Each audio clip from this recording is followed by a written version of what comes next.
Assalamualaikum warahmatullahi wabarakatuh. Yang saya hormati Bapak atau Ibu selaku dosen pembimbing pada mata kuliah pembelajaran bahasa Inggris di SD.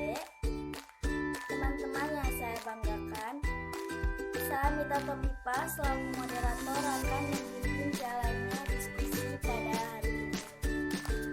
Adapun topik yang akan kami bawakan pada diskusi kali ini yaitu Tools in Teaching for Children, yang artinya alat yang digunakan dalam pengajaran bahasa Inggris untuk anak-anak.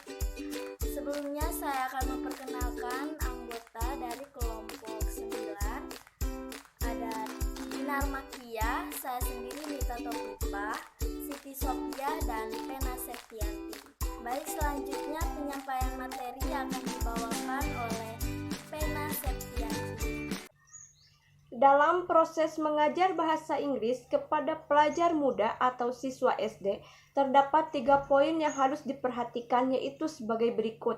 A. Potongan bahasa. Dalam berlatih berbicara bahasa Inggris, siswa perlu menggunakan bahasa potongan, yaitu frasa yang memiliki makna lengkap. Dengan cara ini, para siswa akan dapat memahami fungsi bahasa sebagai sarana komunikasi dengan mudah. Meskipun pada awalnya mereka tidak tahu arti dari frasa yang mereka gunakan, seperti good morning, good afternoon, I am good, thank you, dan sebagainya. Mungkin pada awalnya para siswa tidak tahu arti dari frasa yang dimaksud, tetapi mereka pasti memahami penggunaan ekspresi tersebut. Misalnya, ketika mereka bertemu teman-temannya di pagi hari, mereka akan berkata good morning. Ketika siang hari, mereka akan berkata good afternoon. Dan ketika mereka diberi sesuatu oleh temannya, mereka akan berkata thank you, dan sebagainya. B.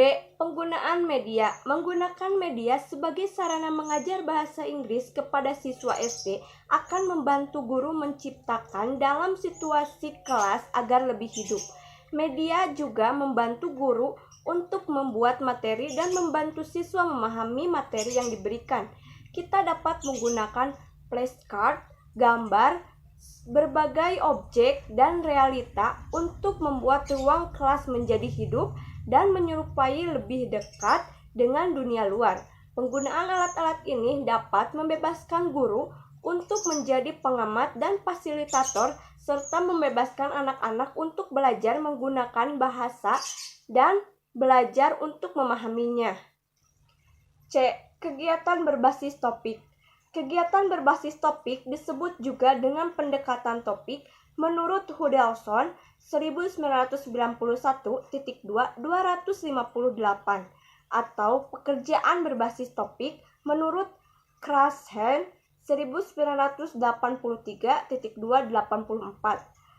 Awali kegiatan berbasis topik dengan subjek yang sesuai untuk siswa, dan kemudian subjek itu dirancang untuk melibatkan siswa dalam menyelidiki topik dan menggunakan bahasa sebagai bagian integral dan inti dari penyelidikan.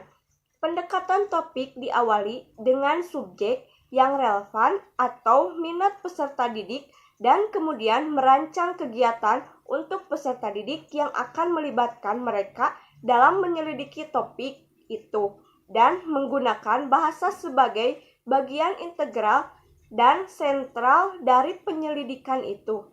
Pendukung pendekatan topik menunjukkan bahwa peserta didik akan lebih mungkin termotivasi untuk menggunakan bahasa baru jika perhatian mereka terfokus pada topik atau subjek yang mereka minati atau peduli tentang, menurut Hudson 1991.258.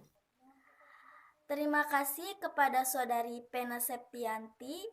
Dilanjutkan dengan pembawa materi kedua, yaitu Siti Sophia. Berdasarkan pada pemaparan materi sebelumnya, maka dalam pengajaran bahasa Inggris bagi siswa sekolah dasar dibutuhkan adanya penggunaan media pembelajaran sebagai sarana yang akan digunakan. Terdapat beberapa media yang diterapkan, yaitu diantaranya yang pertama melalui sebuah games. Games atau permainan edukatif bisa sangat efektif dalam membantu menyampaikan materi maupun meningkatkan motivasi siswa agar lebih giat belajar. Yang kedua yaitu flashcard. Flashcard adalah kartu kecil dengan gambar atau simbol pada mereka digunakan baik dalam mengajar dan dalam pekerjaan pembangunan. Di dalam kelas, flashcard biasanya digunakan untuk mengajar vocabulary atau reading. Yang ketiga yaitu menggunakan musik. Musik membantu siswa melatih pemahaman mendengarkan, jadi pilihlah lagu dan buat lembar kerja dengan lirik yang hilang. Bagilah kelas menjadi beberapa tim dan mainkan lagu tersebut beberapa kali. Beri mereka waktu untuk mengisi kata-kata yang hilang. Pastikan untuk menjelaskan frasa khusus apapun, misalnya bagaimana seharusnya, benar-benar berarti seharusnya. Untuk menambahkan beberapa insentif kompetitif, berikan hadiah kecil kepada kelompok yang paling banyak mengucapkan kata dengan benar. Nah, dan yang terakhir yaitu melalui cuplikan video. Untuk kegiatan menggambarkan orang, suasana hati, dan kepribadian, tunjukkan beberapa klip dan film terkenal seperti Pirates of the Caribbean, Ratatouille, dan Harry Potter. Mintalah setiap kelompok melakukan brainstorming sebanyak mungkin kata sifat yang akurat untuk menggambarkan karakter dan adegan. Kegiatan ini dapat membantu siswa untuk memahami seluk-beluk antara kata-kata yang berbeda seperti marah dan frustasi. Terima kasih kepada Saudari Siti Sophia. Selanjutnya, materi yang terakhir akan dibawakan oleh Dinar Makia. Baik, selanjutnya saya akan memaparkan materi pada slide terakhir. Nah, seperti yang sudah teman saya paparkan sebelumnya, bahwa dalam pengajaran bahasa Inggris sekolah dasar itu dapat dilakukan dengan melalui sebuah games. Nah, di sini saya mempunyai contoh-contoh games yang dapat diterapkan pada pengajaran bahasa Inggris, yaitu untuk yang pertama adalah tebak gambar melalui flashcard. Nah, di sini itu guru cukup untuk menunjukkan flashcard kepada siswa, lalu siswa ini akan berebut untuk menjawab arti dari gambar tersebut. Nah, permainan ini tuh sangat baik untuk membantu menyampaikan terkait dengan kosakata, baik itu noun, verb, ataupun adjective. Dalam permainan flashcard ini dapat membantu stimulus otak anak dan merangsang daya ingat anak agar menjadi lebih kuat dibanding orang dewasa. Nah, kemudian untuk permainan yang kedua yaitu Scrabble, di mana permainan ini itu cukup menarik. Nah, caranya guru menyiapkan papan dan satu set huruf Scrabble, di mana permain Scrabble sendiri ini dapat dimainkan oleh 2 atau 4 orang siswa. Nah, kemudian untuk melakukan games ini, guru wajib mengerti panduan materi yang sudah ada. Intinya, siswa ini diminta untuk merangkai kata dari huruf-huruf yang ada, di mana dari setiap hurufnya itu memiliki nilai-nilai yang berbeda.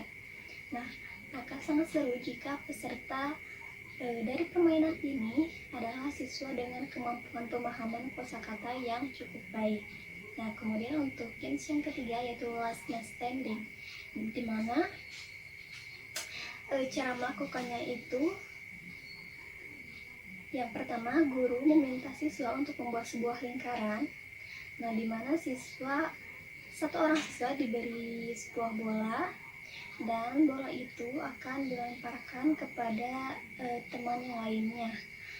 Sebelum melemparkan bola tersebut, siswa yang memegangi bola ini harus menyebutkan sebuah kata yang terkait dengan materi pembelajaran, misalnya firefighter.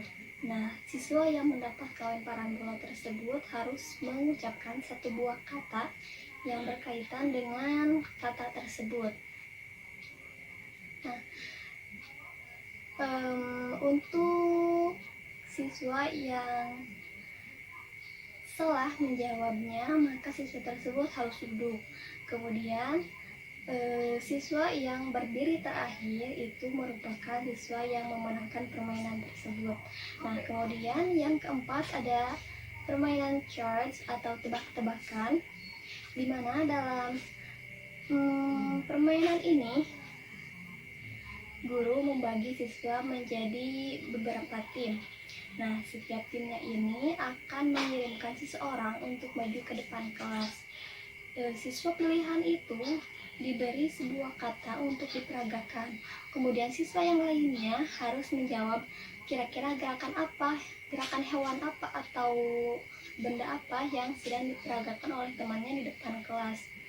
Nah, kemudian untuk permainan yang kelima yaitu membuat sebuah kalimat, di mana guru ini meminta siswa untuk maju ke depan, 2 orang siswa. Nah, kemudian mereka diberikan spidol. Lalu guru mengucapkan sebuah kata dan siswa yang maju ke depan itu harus membuat sebuah kalimat dari kata yang sudah diucapkan oleh guru tadi. Nah, di mana siswa yang paling cepat membuat kalimatnya dan kalimatnya itu benar, maka dia adalah yang menang.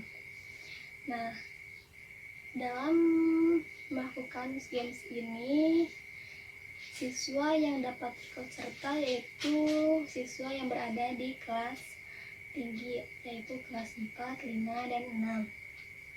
Kemudian untuk games yang terakhir yaitu board race, di mana cara mainnya itu guru memanggil 2 orang siswa ke depan, kemudian mereka diberikan spidol dan guru mengucapkan sebuah kata kunci. Kemudian masing-masing dari mereka harus menuliskan kata sebanyak-banyaknya yang terkait dengan kata kunci yang telah diberikan. Alhamdulillah, diskusi pada hari ini telah selesai. Saya selaku moderator mohon maaf bila ada salah. Sekian, wassalamualaikum warahmatullahi wabarakatuh.